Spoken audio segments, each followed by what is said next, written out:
And hello, everybody, and welcome to the Let's Talk Fishing video podcast. My name is Jane Angel. I'm going to be your podcaster for this evening. Tonight, I have one of my regulars. I just love having these regulars on all the time. I have a lady by the name of Rhonda Pitts. And how are you doing tonight, Rhonda? I'm doing very well, Jay. How are you? I'm doing great. As you know, I just had my first experience on one of I call them the two Great Lakes, man. The Great Lakes of the South, Toledo Bend, Sam Rayburn. You were just on Rayburn, weren't you? Yep, I was just on Sam Rayburn. It was a brutal hot day. Yeah. You know, when I was on Toledo Bend, it was a tough day. It's just this whole spring has been plagued by rain after rain after rain after cold front after windstorm, and you know those lakes are brutal. They are brutal. If the wind gets up and you get out on the main lake, you better know how to drive. Yeah, we didn't even get out on the main lake. Of course, we caught fish all day long, but most of them were spots. You know, tournaments aren't one using spot. Or yeah, if a tournament is one with spots, it's a tough tournament. Yeah, exactly. This is what I caught most of my fish on, though. Oh, that's a nice one. A 3XD. Uh-huh. You know, the thing about this, guys, if you cast this out there and it's coming in, these are mass produced. Yeah. It's a Strike King. Strike King makes great stuff, but it's mass produced. They can't tune every one of them. You got to tune this, and I mean, you just got to barely move that. Yep. It's going to the left. Move it to the a little bit to the right. Yep. Just a little bit. Cast it out there. And I know during a tournament that's maddening. Absolutely. I just hate that. So how'd you do? Well, I brought in a limit. It was a very small limit, but it was a limit nonetheless. So anytime I can bring in a limit in a tournament, I'm pretty happy. Oh, yeah. So I fished the MLF series this year, the Phoenix BFLs, the Archie division. And so far, I am 51st in points. We have one tournament left. It's a super tournament on Bull Shoals. So if I can do well at Bull Shoals and get back up to 45, I'll go to the regional on Grand Lake. Well, I wish you the best of luck. Thank you, sir. Bull Shoals is a deep, deep lake, huh? Deep glacial lake, yep. Deep, deep lake. And clear water, too, right? Very clear, yeah. It has now. It's starting to get the zebra mussels in it, so it's really going to clear. It's going to be even clearer. Yep. You know, back when I lived on the shores of Lake St. Clair for a couple of years when I was in the Air Force, we fished that all the time. But that was before the zebra mussels. Yeah. So it was it wasn't clear like it is now. Mm-hmm. And when the zebra mussels invaded it, everybody said that Western civilization, as we know it, is going to die. But, you know, of course, that didn't happen. The lake only got better. Yeah. They said that also about gobies, and now we're having, 7-pound smallmouth? Well, it's forage for the fish because the fish will eat the zebra mussels and the gobies. Yeah. Yes, it's only, and the zebra mussels also filter the water. Yes, they do. And so the water gets better. It has fewer pollutants in it. It has less algae in it. Yep, more oxygen. More oxygen, yeah. Yeah. But as a scientist myself, I can tell you there's a lot we don't know, but most of scientists like me don't want to admit that. I've been doing it for so long. It's like, yeah, there's so much we don't know. Yeah. There's so much, but I want to talk fishing here. So chatterbaits, one of my favorite. You know, at the tournament I fished, the guy who caught big fish, which was 6.54, was fishing at a big point that came out, and it came to a point in 17 feet of water. There was some hard bottom. He was throwing a Delta Lures chatterbait. Yeah. What I like about the Delta Lures chatterbait is it hunts. Yeah. It's got a wild north. Yeah. And he said he was popping it. Mm-hmm. Man, when you're pulling that up and you just start putting it down. Oh, yeah. They love to get it on the fall. Yeah. And he said he actually felt the bite. He asked me when I caught my 4.5 pounder on. I said it was on about a 60-foot I don't know, a very long cast. Yeah. Because I was casting in and I was working the edge of a weed line, and I Hmm. got right in this little crevice I wanted to get it in. I just sat there, and the 30-mile-an-hour winds. Yes. You can't feel that. No. So I started pulling and just tap, tap, tap. Man, when I pulled back and it didn't move, You knew snag.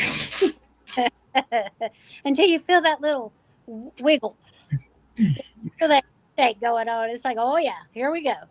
Net. Yep, yep. Boy, old Elijah Talley came running. He saw the bow in my rod. He's like, "Oh, don't lose that! Don't lose that! Don't say that! Don't say that!" Don't say that. Please don't say that. I get the fish in, and then he's got it in that, and he's like, the hook had already come out of its mouth. Mm-hmm. Oh man, you just barely caught this thing. I'm like, that's a fish in the boat. That's it. That's all that matters during the That's tournament. all that matters. It don't matter how I hung him, where I hung him, or when the hook came out, long as he winds up in the boat. He's in the boat. Yeah, it wasn't pretty, but neither am I. There you go. I don't care. Any way I can get it. Yeah, exactly. So if you were working a 17-foot at the end of a primary point, Mm-hmm. it comes out there's weeds all over the place. This is deep water. Would you be popping it like my buddy was? I'm probably if there's grass underwater, I'm probably going to try to roll it right across the top of that grass with letting it get down in there just a little bit and ripping it out of the grass. And a lot of times that will start a reaction bite. If that doesn't work, then yeah, you might as well do the pick it up, let it fall, pick it up, and let it fall. Well, guys, Rhonda and I were talking before the show, and she likes to tip her chatterbaits with this right here. Why don't you tell us about that, Rhonda? That is a Crush City freeloader, and I like it because it's got the straight tail on it, and especially in warmer water because you want a little less action. I do anyway. Sure. So it really works well for me behind the chatterbait. That's my favorite trailer. I really like that jig it's on too. Oh yeah, they'll work just like that. That jig. You have to put them. You don't have to do anything but put them on a jig cage. You can put them on an underspin. They work really good on an underspin. They're very versatile in what you can do with them. That's something I would use for speckled trout too. I mean, with that almost exact jig head. That's a good smallmouth bait too. Oh yeah, look at that. I That's can't a largemouth bait right there. I mean, so a good largemouth bait. That thing. I mean, what he's pictured. That's up north. Yes. You never know what you're going to catch on that thing up north. No. It could be a walleye. It could be a northern pike. It could be a muskie. Yeah, it looks like he's on a river. So What? I said it looks like he's on a river. Yep. You can catch all those on rivers. I have all those fish I mentioned. I like to kind of throw. This is a geek crack right here. Yeah, that'd be good too. That thing just has this is a chunk right here. But I'm not looking for reaction strikes when I use something like that. It's something that big. It's kind of a feeding response. Yeah. And chatterbaits that come in all shapes and sizes. You can buy the 17. They're probably $24 by now. Of the jackhammers or this chatterbait right here. This is also a Z-Man, the same company that makes the. I bought this for $5 at a. Yeah, you got a good deal that day. Now, would you cut off part of this skirt if you were going to use this, Rhonda? If it's hanging below the hook, yeah, I am because I don't want them to short strike and just grab the back of the skirt and miss that hook. I kind of trim mine like I would a jig. Okay. So see, I caught a lot of bass on this thing. This is of course this is a spinnerbait, not a chatterbait. Yeah. I like this color right here. Yeah, that's a good color. And there's a lot of. Hey, Jake, put the picture down so we can see what you're holding up. Oh. No, take the picture down. Oh, take the picture down. Okay. bigger so we can see what you're holding up. There you go. Now you can see it. You can see all the colors in it. That's one of my favorite colors for a In spin. blue. Yeah, that's a nice spinnerbait. And this is a Delta Lures, guys. Delta Lures from Morgan City, Louisiana, which I used to live there. Yeah, they make some good lures. Oh, Delta, yeah, I really enjoy their lures. And you can see it's kind of the same color as the Sassy Shad. Yep. I always associate this with Kevin Van Dam for some reason. Well, I mean, the sexy shade color. Yeah, I think he promoted this, or I saw him on the Kevin Van Dam Experience Yeah. using that. He used that color a lot. Did he? Also, one thing I was watching him on TV one time, and he was saying he likes to throw just a plain old black crankbait. I can see that. Just plain old black. I don't. Well, I mean, if you're in murky water on a cloudy day, it's going to throw a bigger shadow. okay. I mean, June bug. Yeah. I love. I don't know if that's June bug or not. It looks like it's June bug. Blue black, which is Yeah. about as close to June bug as you can get. But okay, so you said on a murky. Now, what about colors of chatterbaits? I really have two preferences, and they're made by two completely different companies. I like a white jackhammer, and then I use last on Sam Rayburn. I was using a Flowtown Custom Lures Barker's Magic, which was kind of brimmy. It's chartreuse and got little black dots on it, and um, those are my two favorite colors. Okay, And last weekend, or yeah, weekend before, whenever it was, I didn't even put a trailer on it. I just really? Nope, I just fished the chatterbait with nothing on it, and because the fish were wanting a smaller profile. That's a very old school thing to do, man. I remember back in the day when everybody used white spinner baits. Yep. Nobody ever thought of putting them.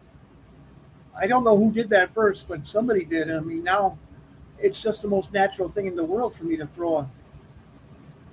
If the fish are kind of negative, Well, the small on it, you know. yeah, but the shad that we saw on the water that day were like this long.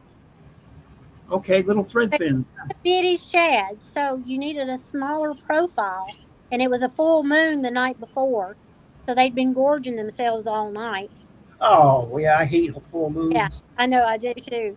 So if you didn't, pare down to that smaller size, they just wouldn't hardly bite it. I can't tell you how many times I'm driving to the lake or to the coast, pre-dawn hours, and I look up in the sky and I'm like, ugh. Yep. I waited till 9 to leave my house. Mm-hmm. Yeah. They're at 11 or 12, and then the fish are gonna be hungry again. Yep. But it's just gonna be a late bite. Yep. It really was, and we put a few fish in the boat early in the day, but most of them come midday. Yes, like I said, when they get hungry again. Yep. And the sun's out, not a cloud in the sky, and the fish are biting. Mm. And that's why when people say no, I don't want to fish in those conditions, like man, I've gotten to the point now where I just fish. Yeah. I mean, they eat when they're hungry. You're not going to learn anything on a great bite when you can catch fish on empty hooks. Yes. You're When not you going to learn anything. free, to bait your hook. If the fish are biting a little bit, then you learn. So And if it's a tough bite, you learn a lot. on a what? I said, if it's a tough bite, you learn a lot. Oh yeah. Sometimes I learn, it just wasn't worth coming, Yeah. and it always is worth coming. I mean, I really enjoy fishing, even even when I'm not catching fish. Yeah. But I've learned one of the things I know. I never will be the best fisherman. No, me either. I just try to. I anymore. Even if I'm fishing a tournament, I just compete with myself. That and really, it's me against the fish. It's not me against the other anglers. Yes, And sometimes the fish win, and sometimes I win. and I was fishing with a very good pro one time on a BFL up on La Crosse, Wisconsin. Hmm. And boy, I'm sitting there studying this other boat, and he's like, "What are you doing?" I'm watching what they're doing. No, just pay attention to what you're doing. Yep. And he did. And I was trying to use a frog, and he's like, "You don't really use frogs, do you?" I said, "No, I don't like frogs." And he said, "Well, then what do you like to do?" And I said, "Wacky rig." And he said, "Oh my God, dude, look, almost clear water. You have a layer of duckweed, and 2 feet underneath that duckweed, you have just a dense weed mat. What should you be doing?" Wacky rigging. Yeah. I mean, it catches fish. I mean, I took home a check that day. there you go. No, it was a super tournament, so I qualified for the second day. Yep. Took home a check, and I didn't take wacky rigs off for the rest of the time. I don't blame you. I had a different pick the second day and just wacky rigged. Yep. And he even asked me, "Wait, well, the second guy, well, what are you doing, man? I'm catching fish on frogs. I don't like to use what the other guy in the boat's using." Yeah, it's the problem that I run into is if you've got a boater that's on the trolling motor constantly all day and never stops at a spot, it's really hard to fish a plastic It's for yeah, me because you don't have time to let it lay and you don't have time to work it back to the boat until it's all the way back over here and the boat's way over here. So you kind of have to. You have to match to me. I have to match my lure to the speed of the boat. you know, I've had Gary Haraguchi on. Have you Hmm. talked with him? Yeah, I've heard of him. Yeah. Yeah, he's a big one with David Swinside too. Hmm. And if David Swinside invests in him, he's good. But he's one of the most winningest co-anglers ever. And he told me that he has one tournament on the co-angler side, and he only got to fish for about 30 minutes out of the whole day. Oh wow. He said, "I wait and I wait and I wait for my perfect cast. And then when the perfect cast comes, I have 7 rods." Yep. And then I either catch or I don't. Yeah. That's one of the best attitudes I've ever heard. Yeah. It really is. Because most of us are back there, chunking at anything we can chunk at all day. Yeah, and you're chunking in a lot of unproductive water. And I'm fishing the back of the boat is an art, Yes, it really is. and it's a completely different mindset than the Mhm. front boat. Because I have guided, I have fished as a co-angler, I have fished as a pro. But any one of those positions I feel comfortable in. But the back of the boat is where I'm fishing again now because I'm fishing with guides and I, pro. I don't do a whole lot of tournaments anymore. I think I'm going to start again. I'm addicted, Rhonda. yeah. No, it's hard. It's hard to get unaddicted to it. It is. It is. It Well, is. and I'll tell you something that I do as a co-angler on Rayburn. I actually fished opposite the bank. Ooh, interesting. You got off the bank. So the bank's over here. We're going down. The boater is throwing to the bank. I'm Yeah. throwing to the cove, to the deeper water. And And I think I caught all my fish out in the middle. were they spots? I had 2 spots in a black. Okay. Interesting. Were you throwing chatterbaits or crankbaits? Well, I caught my first one on the chatterbait that morning, and then I figured out that I needed to downsize tremendously. So I went to an Okashira screwhead with a mega bass haze gong trailer. Okay. I probably would have thrown a 7-inch ribbon tail Carolina rig if I'm throwing out the deep water. Well, But also, you don't, if he's on the trolling motor constant, you can't fish like that. right. Dang. And so Urgh. deep water, I'm talking 7 to 10 feet Yeah, with then deep water versus the 3 to, the 0 to 5 feet. I probably would have thrown this then. Yeah. But at $8 a piece, it hurts to use that in a place like Rainbow. That could be an expensive day. Yeah, a good friend of mine, Kit Lube, told me, he said, never throw anything as a co-angler that you can't afford to lose. Yes, very good advice. And you can have 20, 30-pound main line, but I use a 15-pound leader. And that's why you want 7 rods. Yep. Because my eyes are getting so bad, I have a hard time Retying. tying. I can't see it. Mm-hmm. I used to be able to do this in the dark. Yep. The older I get, the harder it gets. Now I have to bring 2 pairs of glasses, my regular glasses and a very strong pair of reading glasses. So I can put those on. What are you doing? I'm retying. Leave me alone. It's going to take a minute. Wow, and I also I have all kinds of tricks, like, tying a 2-way swivel for my leader. Mm-hmm. And only using leaders that are 3 feet long rather than 8 feet long. And the down here you don't have the real crystal clear water, so you don't really need fluorocarbon. Up north, a lot of times I would just use straight fluorocarbon. Yeah.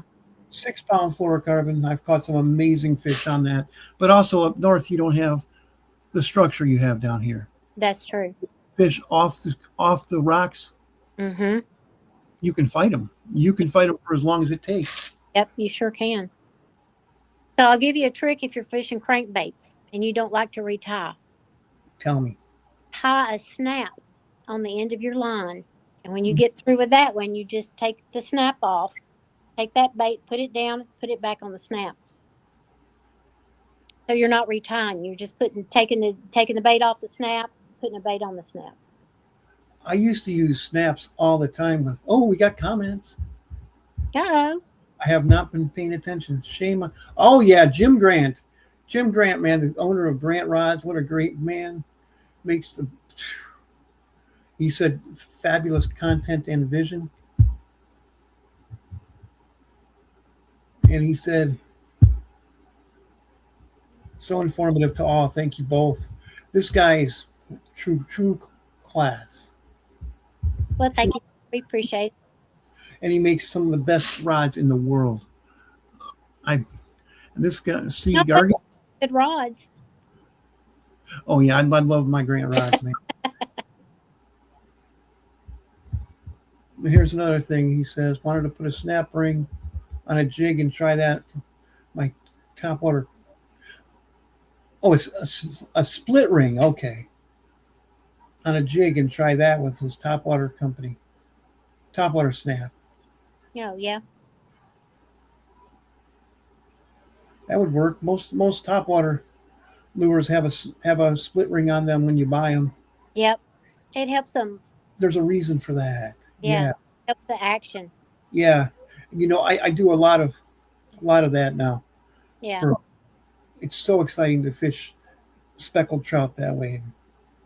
So my husband and I, Memorial Weekend, a friend of ours has I forgot to have 18-acre lake. And he says, hey, come up and go fishing. So Memorial Weekend, we went fishing, and we got on a topwater bite. Ooh. Almost every cast. You talk about fun. That was fun. Now, the fish didn't have a whole lot of size to them. They were, 14 to 16 inches. But that's just fun. Taking that buzz bait out there and watching it go under, and hearing the blow-ups. Like I said, it was almost every cast that morning. It was just a ball. That's how I like to use a buzz bait, man. Just burn it. Yeah. That way you don't get the toilet flush bite where they just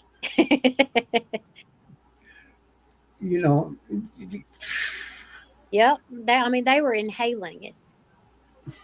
That's the fun thing about saltwater too, because when one trout comes up, there might be 15 trout in back of it. Yes. Kind of like smallmouth bass. I've had smallmouth bass fight for the lure. Thing. Yeah. They travel in wolf packs. You've ever had a smallmouth bass try to take your lure out of another smallmouth's mouth? No, but I have had a loon try to take my bait underwater. Ooh, Yeah. that's not good because No. those things are nasty. I So mean, they're beautiful really sound, pretty though. but yeah, if one zeroes in on your lure, what do you do? Yeah. What do I you do? caught a pelican in Florida. Yeah, I've had pelicans dive on my topwater lures. So he did live to again another day. You were And able to get the lure out of them? yes, we had to take the lure out of him. Good Lord, Rhonda. I Yeah, knew you were tough, but now I didn't know how tough. yeah. And after we let him go and he flew off, my very next cast he tried to get it again. It was like, no Wasn't trying to come up with way. whole feet of his. You know, pelicans are nasty. Yeah, When we go fishing with the charter boat captains, you know, they clean their fish same time every day at the same place. So they throw it out. And there might be 15 pelicans fighting for the fish yeah. to keep going. Easy meal. Yeah, 15 pelicans and there's always a couple of those, 40-pound black drum underneath it just and then they'll take an 18-inch, 18-inch red, throw it out, and they one go gone. Yep. Wow, so much fun. So what's next for you? Where are you going to fish next? Um, my next tournament is Bull Shoals in October. All shoals. Wow, you got a break, huh? Yep. So, Toledo Bend, the East Texas Lady Anglers has a tournament on Toledo week after next, but I'm not sure if I'm going to get to make that one or not. I got work duties coming up, so that one's kind of up in the air for now. Okay. And I believe Marie Rosard Yes, won the co-angler side. she did. I'd like to make a huge shout out to her. Congratulations. Yeah, Was the Marie really. I can remember when she started fishing in tournaments, and she has really come on. Her and her husband bought a place on Toledo Bend, Yes, and so she's getting a lot of practice in. lots of practice. Was Denise there? Yes, Denise is one of the founders of East Texas Lady. Nice. Boy, that's a good little group you guys got there.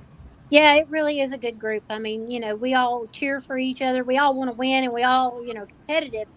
But at the end of the day, after weigh-in, we all cheer for each other, and we're happy each other did as well as we did. That's fantastic. You It's a know, great ladies. that's fantastic. That's a few things happened when I was fishing tournaments that just kind of soured me on the whole thing. And I don't let now that I'm much older, I don't let things like that bother me anymore as much. But yeah, And you a know, few bad apples is all it takes. that's all it takes. You're right. But there's just too super competitive. But now, the tournaments I've been to, like I go to these veterans tournaments, we all encourage each other. And Exactly. I personally, I know the guys who own the tournament, and I take all the pictures for them. I make sure I take pictures of everybody. Yeah. So, and then if they want them, I send them the pictures, and that's just like that's the kind of I just want to foster that type of an environment where we all, like you were talking about, you all encourage each other. Yes, absolutely. And I'm not I'm not doing this for a living. This is not my living. So, there's no reason to go out there and be cutthroat. Exactly. And that's why you're on my show a lot. Well, thanks, Jay. I appreciate it. I just appreciate people like that. We got about 5 minutes left. Do you have a shout out you'd like to do? So I want to thank Drink Crazy International, Clickbaits, Custom Lures, Baheo, Fish Her for my jerseys, Lou's Rods, Yellowtech, Blue Tungsten, and City. What was that last one? Rapala and Crush City. Oh yeah, Rapala. Rap- yeah. My whole life we grew up calling it Rapala, and I can't break the habit. So did I. But one time I was at a sports show in Chicago, and I was talking to Craig Weber, who at the time was the VP. And I said, oh, "Man, I love Rapala, or I love Rapala." He goes, "Okay, now that you're doing radio, I'd like you to start calling it Rapala." Rapala. Yep. Yes, sir. Uh, old habits die hard. See, what I like about Rapala stuff, when you buy a Shad Rap, when you buy a DT6, Yep. 90% of the time they run true right out of the package. Yeah, Is they that, do. is that still true nowadays? Yeah. Okay, that's good. I appreciate that, and I'll pay a few extra dollars per lure for something like that. And I'm not cutting. I've caught so many fish on these Strike Kings, Well, 3X.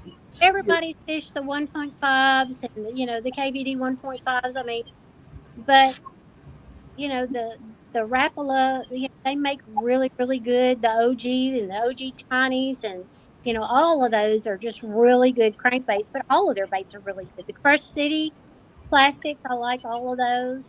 Um, I fish with them religiously. So Oh yeah, I've been using Rapala products.